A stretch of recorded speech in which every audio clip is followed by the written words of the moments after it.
एखादी अशी गोष्ट सांग की जी नातं टिकून ठेवते. मला सगळ्यात महत्त्वाचं वाटतं की तुम्हाला ना एकमेकांबद्दल रिस्पेक्ट असला पाहिजे.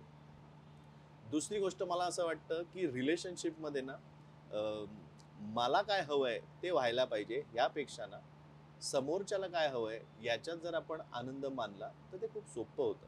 समोरच्या व्यक्तीला रिस्पेक्ट द्या.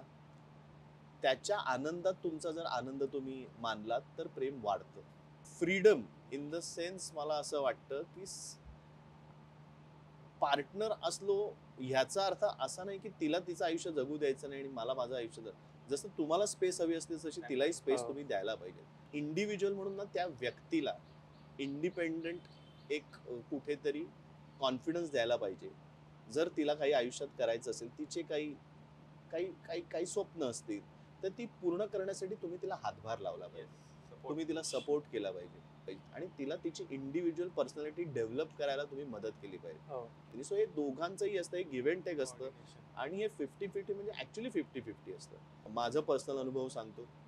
मुलींना छोट्या छोट्या गोष्टी तुम्ही त्यांच्या गोष्टी ऐकल्यात ना की सुद्धा खूप बरं वाटतं त्यांना. त्यांना थोडं पॅम्पर करायला हवं, त्यांच्याकडे लक्ष द्यायला हवं, त्यांना हवं तेव्हा त्यांच्याकडे लक्ष द्यायला हवं. आणि जर तुम्हाला देता येत नसेल तरी मला असं वाटतंय की कम्युनिकेट करायला हवं.